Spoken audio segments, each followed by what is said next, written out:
उसने कहा कि अच्छा मेरा पहला फरमान ये है कि जितने जेल में कैदी हैं सबको छोड़ दो।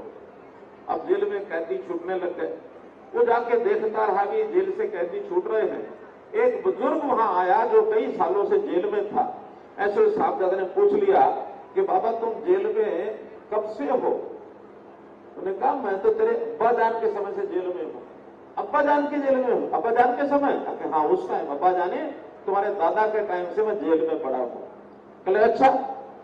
उन जेल वालों को कहा इसको बुलाओ फटाफट वापस बुलाओ। क्या कि इसको वापस जेल में डाल दो। बड़े हैरान हुए सबके सबको जो जवानों को छोड़ दिया और ये बूढ़ा बाबा जो उनकी दादे के समय से और जेल में है उसको वापस ले आओ। कि साहबजादे से पूछा कि भाई इसको वापस जेल में क्यों डाल रहे हो?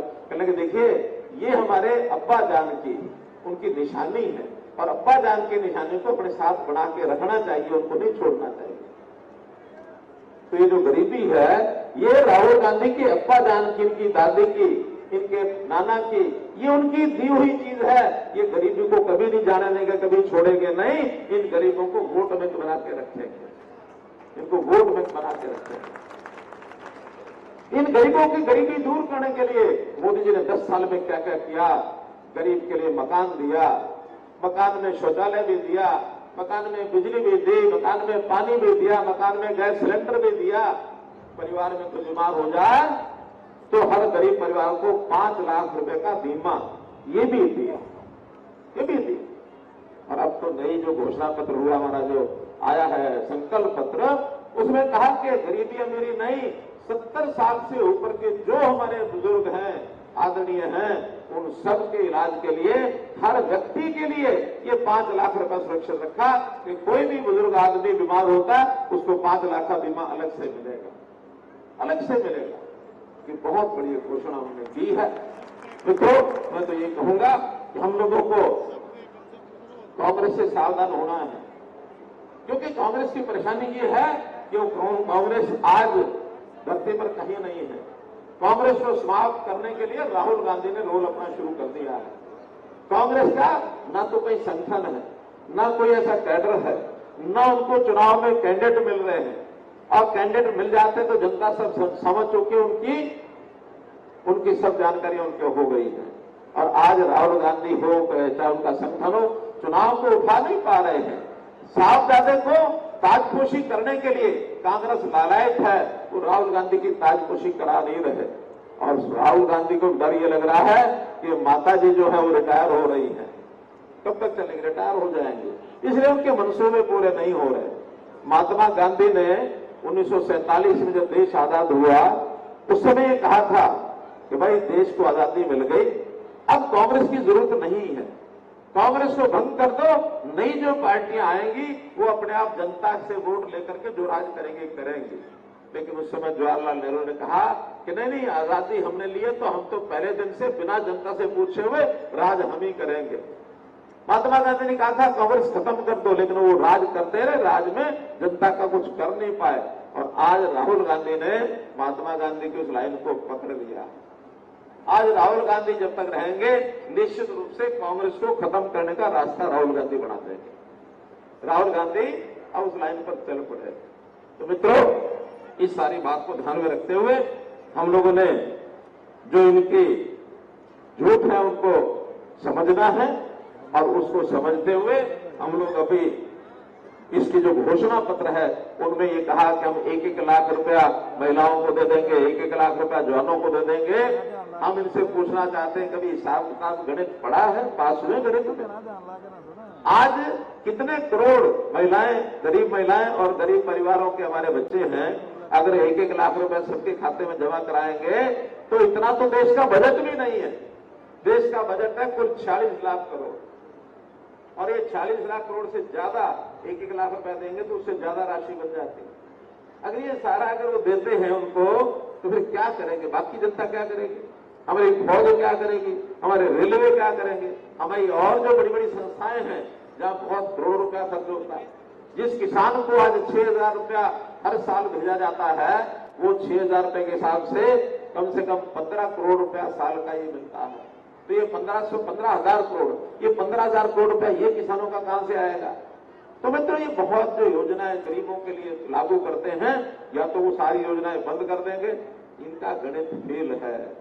लेकिन बोलते क्यों हैं? बोलते इसलिए हैं कि भाई ना कहावत है ना 9 मन तेल होगा आगे। अब ये कहावत है, बहनों को तो पता ही होगा, एक कहानी बनी हुई है। जब राज आना नहीं तो कुछ भी बोल दो, कुछ भी बोल दो। जब राज आना नहीं तो कुछ भी बोल दो भाइयों। इसलिए इस कांग्रेस के झूठ से आप लोगों को सावधान रहना।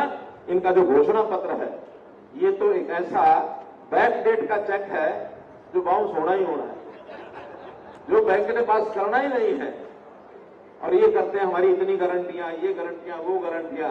भाइयों बहनों, गारंटी तो सिर्फ एक है, और वो है किसकी गारंटी? किसकी गारंटी? मोदी गारंटी। और मोदी गारंटी तभी जाकर के सफल हो पाएगी जब हम मोदी सरकार तीसरी बार, मोदी सरकार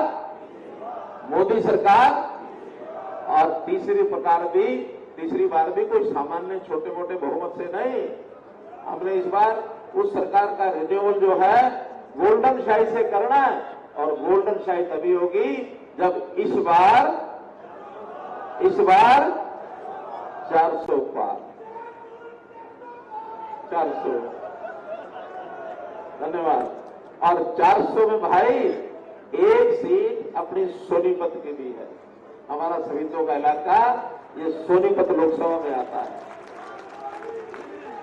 और इस सोनीपत लोकसभा में मोहनलाल जी बड़ौली ये अपने प्रत्याशी हैं, पार्टी के महामंत्री हैं, और पार्टी महामंत्री होने के नाते इस बार भारी मतों से आपने इनको जिताना है।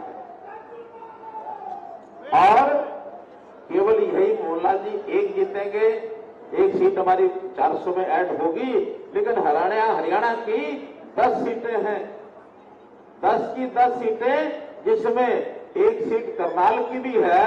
करनाल हमारे पड़ोस में लगता है, और करनाल से कौन है कैंडिडेट मालूम है? करनाल का कैंडिडेट कौन है? इस लोकसभा में मोहनलाल और मनोहर लाल, ज्यादा फर्क नहीं है। मोहनलाल और मनोहर लाल में ज्यादा फर्क नहीं है। दोनों कंधे से कंधा मिलाकर के पार्लियामेंट में बैठेंगे और आपकी हर बात को वहां ले जाएंगे, हर बात को आप बताएंगे। बहुत सी बातों के लिए यहां डिमांड उठाई गई है, मांग की गई है।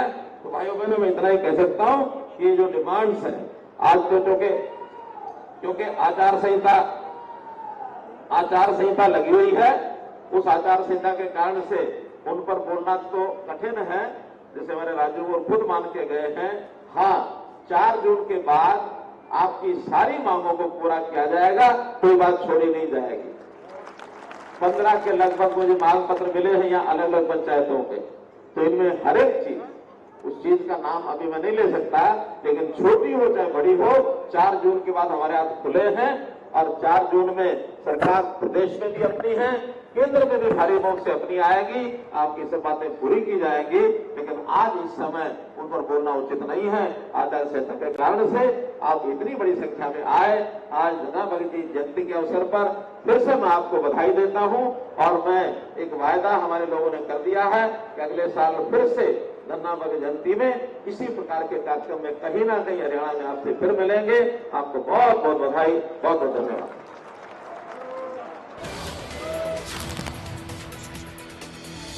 और बड़ी खबर इस बीच आपको बता दें, कांग्रेस पार्टी खत्म हो रही है, जिनसे पूर्व सीएम मनोहर लाल के द्वारा यह बयान सामने आया, जहां उन्होंने कहा पीएम मोदी ने भ्रष्टाचारियों पर यहां पर लगाम लगाया है। कांग्रेस पार्टी खत्म होने की बात कहते नजर आए। उन्होंने कहा अब की बार 400 पार, हरियाणा की सभी 10 सीटों पर कमल खिलाने की बात मनोहर लाल करते नजर आए। तो कांग्रेस को चुनाव से डर लग रहा है, तो जब तक कांग्रेस पर निशाना साधते हुए आगे कहा कि राहुल गांधी ही कांग्रेस को खत्म करेंगे, राहुल ही कांग्रेस को भारत मुक्त करेंगे। कांग्रेस पार्टी का कोई जनाधार न होने की बात भी कहते नजर आए। कांग्रेस ने सिर्फ गरीबी हटाने का दिया है नारा। कांग्रेस को हार का डर सता रहा है। साथ ही बीजेपी की जमकर उपलब्धियां भी गिनवाते नजर आए। केंद्र की उपलब्धियां गिनवाते उन्होंने कहा कि हरियाणा की सभी 10 सीटों पर कमल खिलने का दावा भी करते नजर आए। साथ ही प्रधानमंत्री नरेंद्र मोदी की उपलब्धियां भी गिनवाते नजर आए। उन्होंने कहा कि पीएम मोदी ने भ्रष्टाचार पर लगाम लगाया है और अपने भाषण के दौरान उन्होंने विपक्षी पर जमकर निशाना भी साधा, जहां उन्होंने कहा कि कांग्रेस अब पूरी तरह से खत्म हो रही है।